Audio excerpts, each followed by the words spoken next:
Hey friends, what's up? Kaz here. Welcome back to another server admin tutorial, otherwise known as Bucket Plugins. If you're joining me for the first time, feel free to hit that subscribe button because I do these every week. Give a suggestion of one you'd like to see. Feel free to comment that below and I will give you a shout out when we get to it.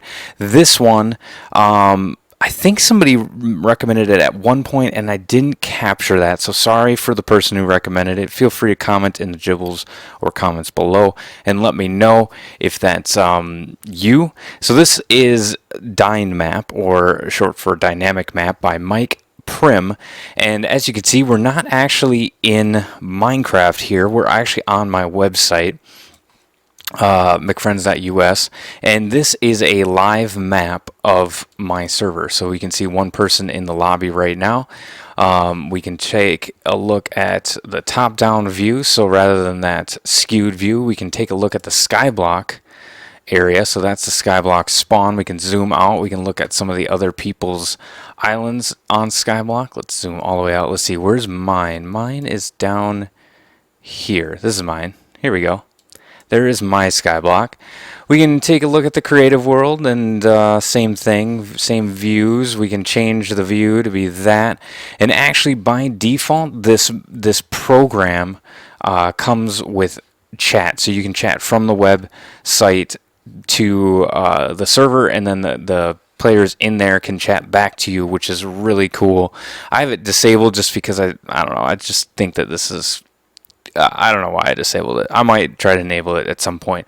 So anyway, it's actually a really simple plugin, but very complicated because you can customize a lot of different things to it. You can set the texture packs, you can set the views, you can make various different kinds of custom views on top of all of the ones that they've defined. It's really cool. So how it works is you load it up in your server, in your plugins folder, fire up, and then you hop on and you run a command, which I'll show you guys in a bit, and it'll start rendering the world for you, and that takes a little bit of time, and then eventually you come up with this. This is the default setup. As you can see, I'm on this server. So by default, it renders all these different kinds of maps. It gives you a cave map, a surface map, which is kind of what you were seeing, although you can tell that the angle is a little bit different. By default, it's 30 degrees rather than 60. It renders all of the worlds that you have, which is kind of crazy.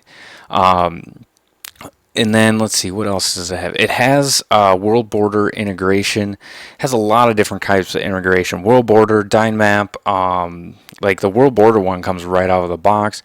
You can download extra plugins for showing townie regions and grief prevention regions and faction regions, and there's a whole list. So go ahead and check out the author's map.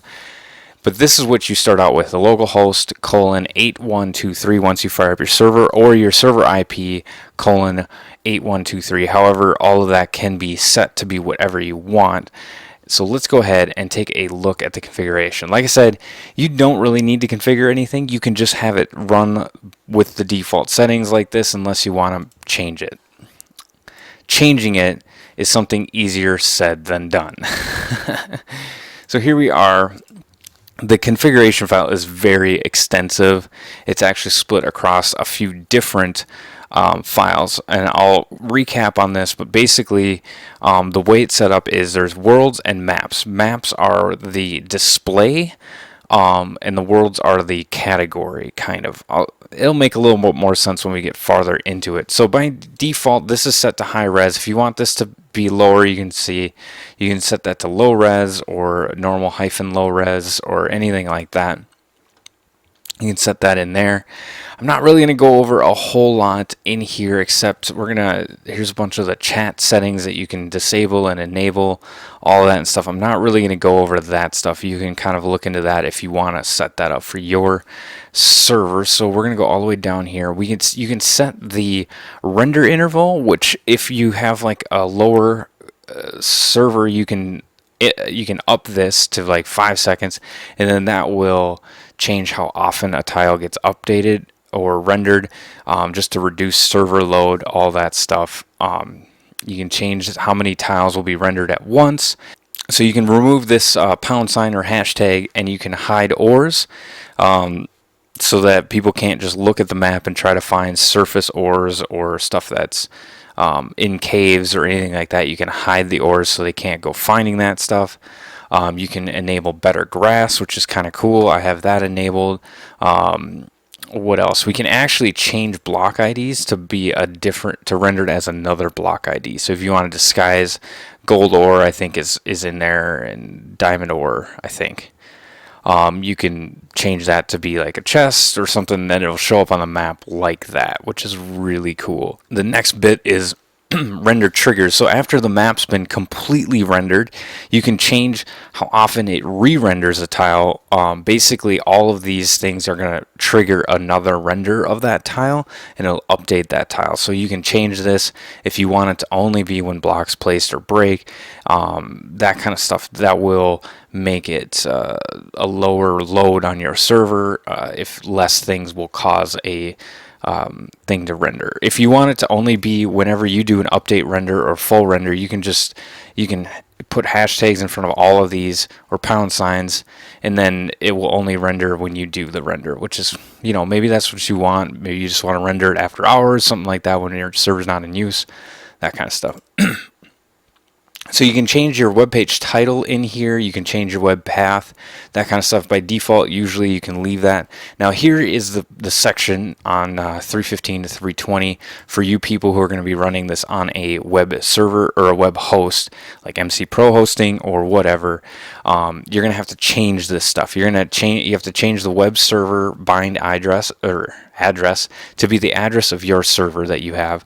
And then if there's possibly another server on your server node that is using Dynmap, they will probably already be using 8123, so you have to change that port. So remember at the beginning we did localhost :8123, or that would be your server IP :8123. So you have to change that if you're on a server host. So this last section is you can modify some of the custom messages that will show up on the web when people join or quit and all that stuff. And then the most important part, I think, towards here at the bottom, is the default view. So as you noticed previously when you were looking at my map, the default view was very different than the default view, if that makes any sense.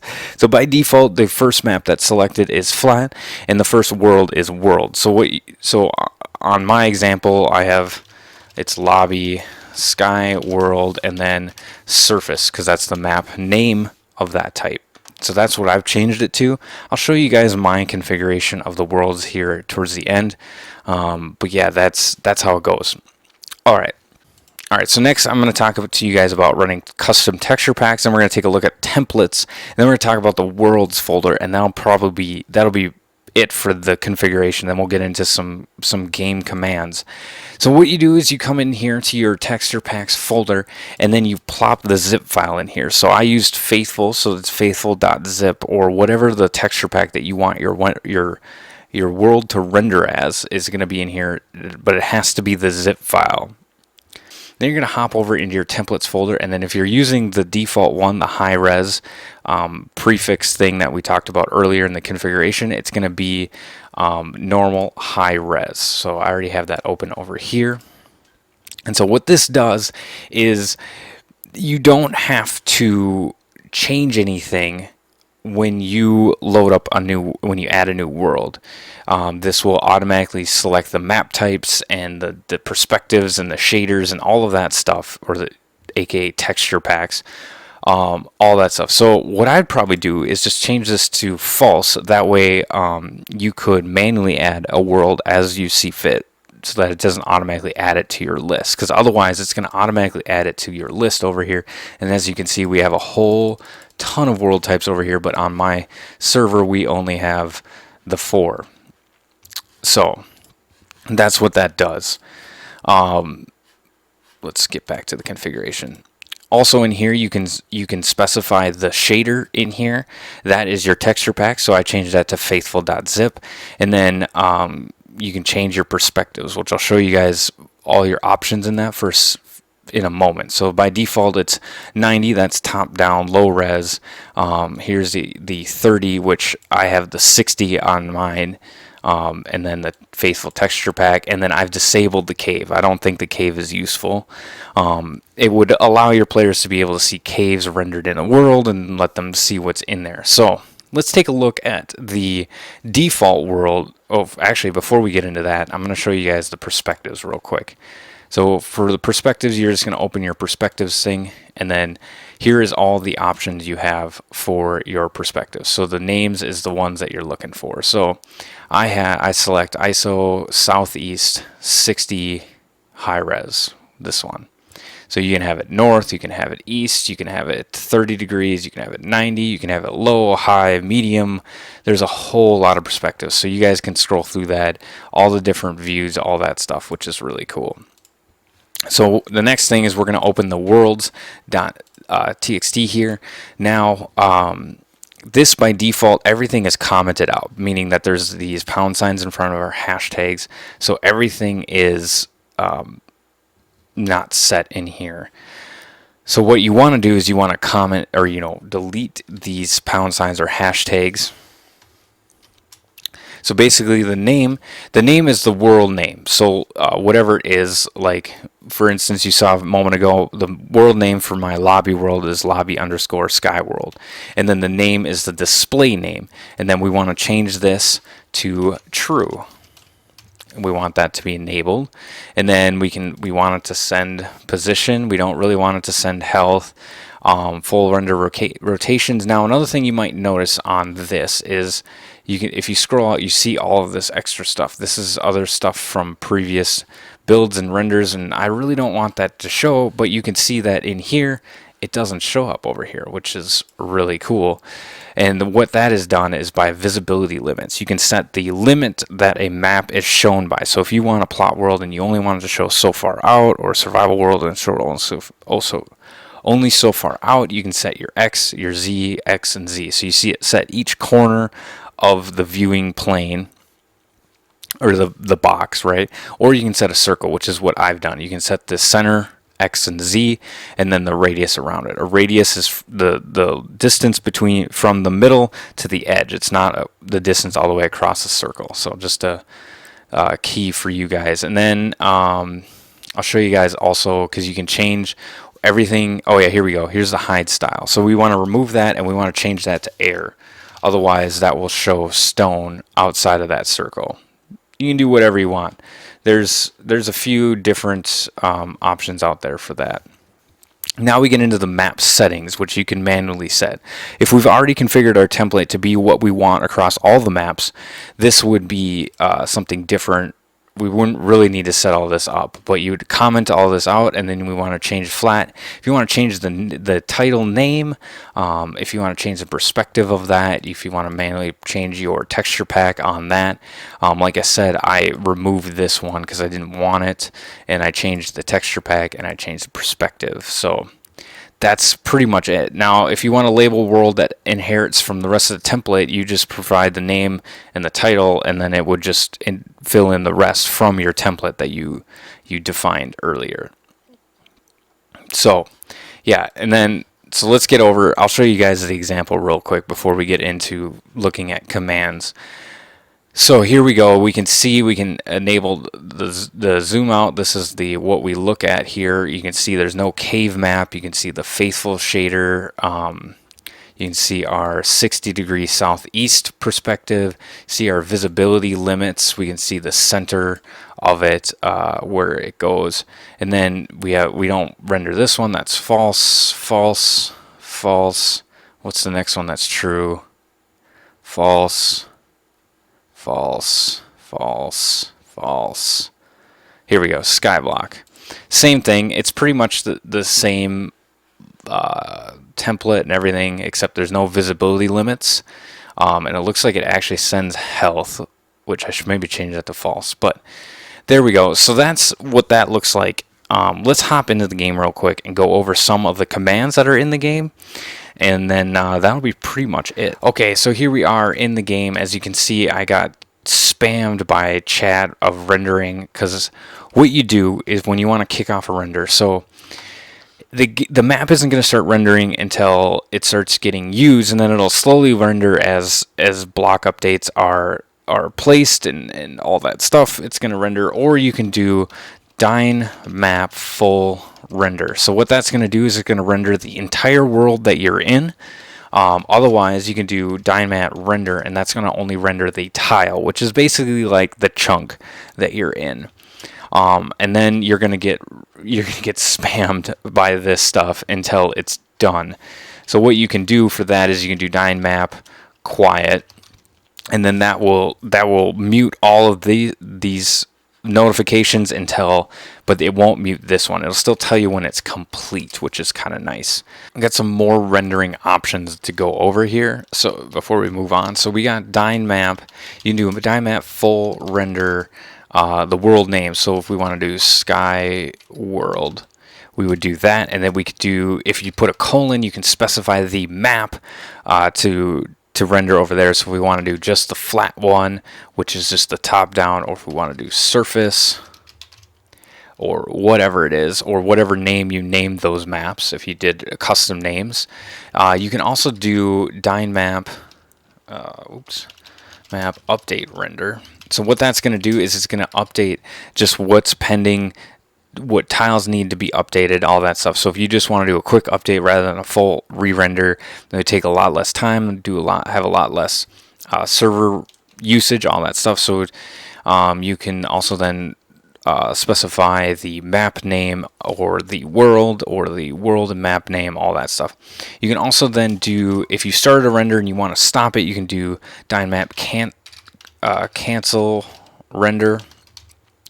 You can purge a world, which is going to remove the world from your render, so you can start a brand new world. You can do purge map, which is going to remove just one map, so you do purge map, lobby, sky world, and then surface. So that would be the map name, all that stuff. You can then even, maybe you just want to pause it for a while. You can do pause all, so that's going to pause any renders that are in progress, and if you want to resume, you do pause none, and then that will resume it. So next bit is you can add markers to the map, which is really cool, and that's used by dmarker add, and then you want to give it a name, so welcome or whatever. And then you want to select the icon, which is optional, and the marker set. So if we wanted to, we could just do that. Now looks like it just used a home icon, so you can set those icons there. So you can see the icons that are there. You can do dmarker icons. So there's a lot more you can do with dmarkers. I'm not really going to go over it. You can set, it looks like you can set areas as well. You can set the area names. You can set the area covers. I'll let you guys figure that out. I'll put a link to the Gibbles, or in the Gibbles, to the commands list. There's a lot of them. Like I said, it's very complicated. I try to get you guys just up and running on the basics things in here. You can also use that area to edit your maps as well without having to go into configuration. You can change your names of the maps. You can change the map sets. You can change the shaders list and perspective lists and all that stuff, which is really cool. All right, so the next bit is permission nodes, which is we always go over towards the end of a video. Now there is a lot of them, so I'm actually not going to really go over them, but just highlight a few. You got dynmap.render. You got a lot of stuff that you can give to some of your admins, maybe, or maybe if you want people to be able to use their own, create their own markers to mark where they are, you can give them the dynmap.marker.add, which allows them to create markers, but you know, people could grief that or abuse that, whatever. I'll let you guys take a look at the list because it's a big long list and it's pretty self-explanatory. So, but feel free to ask any questions if you run any problems. Like I said, this plugin is very expansive. It allows you to do a lot, but it does kind of work just right out of the box. Like, you don't really need to configure a lot. You can kind of just run it, do a full render, and be good to go, unless you want it to make, you know, to look exactly how you want it to look. So hopefully you guys found that helpful.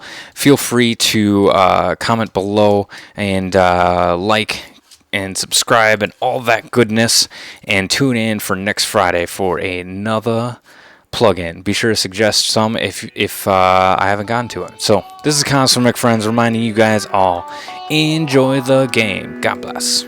Oh, sweet! I got an improvement on cooking with death. Skeleton I sharpen bones. the edges. I'm Davey. I sharpen the edges of my cooking utensil. All right. Do you